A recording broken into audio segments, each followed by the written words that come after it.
Assalamualaikum warahmatullahi wabarakatuh. Terima kasih kepada teman-teman semua, tentunya Bapak yang telah menyempatkan hadir di mata kuliah Media Pembelajaran Matematika. Izin memperkenalkan diri, kelompok ini beranggotakan 3 orang. Yang pertama itu Sri Rahayulana, yang kedua Nur Mugnia, dan yang ketiga saya sendiri Melisa Amalia. Kelompok ini membuat alat peraga yang bernama Triswiss, trigonometri sudut istimewa. Definisi trigonometri. Trigonometri merupakan nilai yang perbandingannya didefinisikan pada sudut-sudut koordinat kartesius atau juga terdapat pada segitiga siku-siku. Nah, trigonometri ini merupakan bagian dari ilmu matematika yang mempelajari tentang hubungan antara sisi dan sudut suatu segitiga. Nah, seperti yang bisa kita lihat pada gambar, di situ terdapat segitiga siku-siku yang berada pada koordinat kartesius. Nah, di situ juga ada kuadran 1, 2, 3, dan 4. Selain itu, ada juga sudut-sudutnya dari 0 derajat sampai 360 derajat. Definisi sudut istimewa. Sudut istimewa ialah sudut dengan nilai perbandingan trigonometri yang dapat ditentukan nilainya tanpa menggunakan kalkulator. Nah, contoh dari sudut-sudut istimewa itu misalnya 0 derajat, 30 derajat, 45 derajat, dan seterusnya. Nah, biasanya para siswa itu belajar mengenai fungsi trigonometri yang meliputi sinus, kosinus, tangen, kosekan, sekan, dan kotangen. Tapi, terdapat problematika yang dirasakan para siswa, seperti misalnya dalam hal mengingat sudut-sudut istimewa. Maka dari itu, kelompok kami sepakat untuk membuat alat peraga yang bernama Triswiss, trigonometri sudut istimewa. Selanjutnya, alat dan bahan Triswiss. Alat dan bahan yang digunakan sangat mudah dicari di toko alat tulis. Mungkin sebagian dari alatnya telah kalian miliki. Apa saja alat dan bahannya? Untuk alat, ada jangka, penggaris, gunting, cutter, pensil warna, dan double tip. Dan untuk bahan, ada karton, plastik mika, kertas jilid 2 warna, dan juga kertas warna. Nah, yang selanjutnya yaitu langkah cara membuat Triswiss. Seperti apa sih cara membuat Triswiss? Yuk kita simak.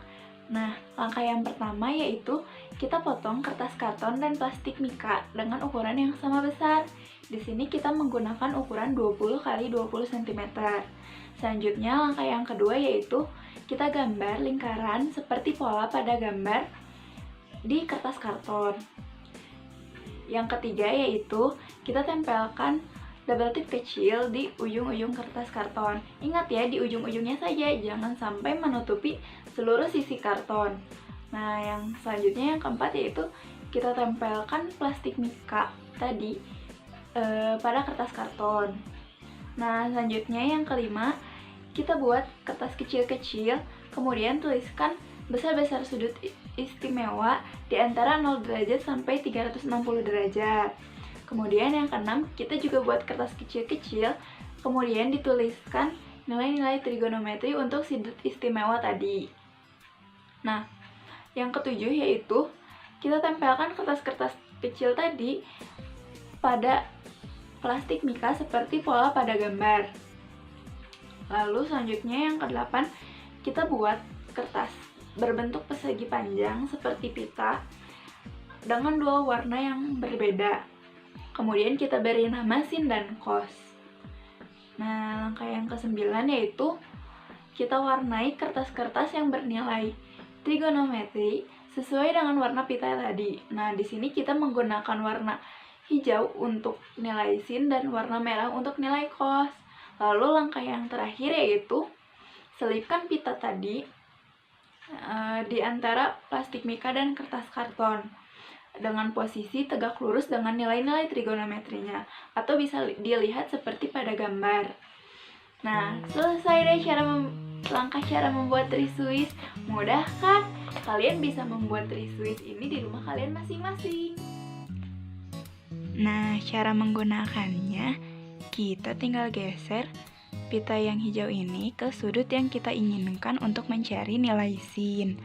Lalu kita geser pita merah ke sudut yang kita inginkan untuk mencari nilai cos. Misalkan di sini kita mau mencari nilai sin dari 45 derajat. Kita geser pita hijaunya ke sudut 45 derajat. Di sini menunjukkan nilai sin dari 45 derajat itu setengah akar 2. Lalu kita ingin mencari nilai cos dari 135 derajat.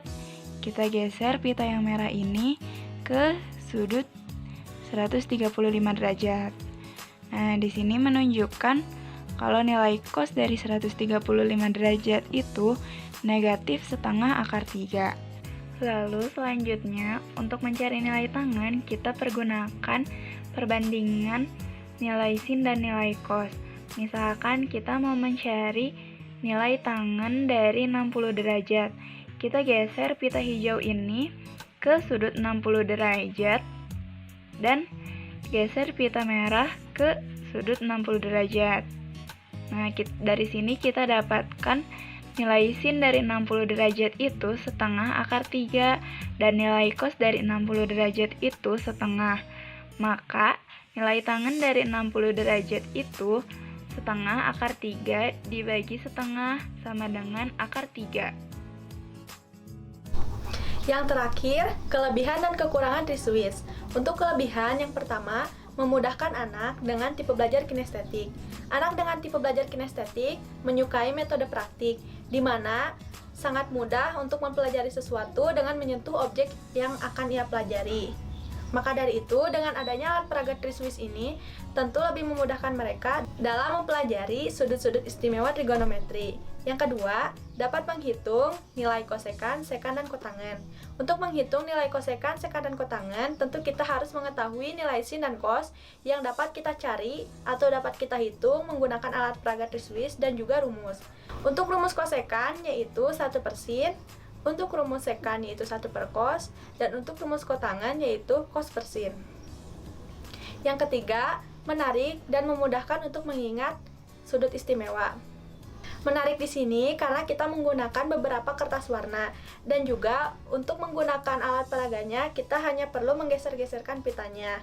Dengan adanya alat peraga ini tentu lebih memudahkan untuk mengingat sudut-sudut istimewa dibandingkan kita harus menghafalnya. Lalu selanjutnya ada kekurangan. Yang pertama, hanya berlaku untuk sudut-sudut istimewa. Dari namanya saja sudah jelas bahwa ini alat peraga untuk mencari sudut istimewa.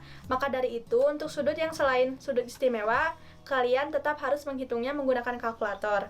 Yang kedua, tidak tahan air. Dan yang ketiga, mudah terlipat.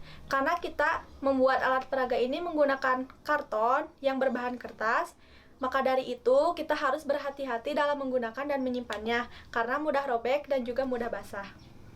Sekian presentasi dari kelompok kami, semoga bermanfaat dan mohon maaf bila ada kata-kata yang kurang berkenan. Assalamualaikum warahmatullahi wabarakatuh.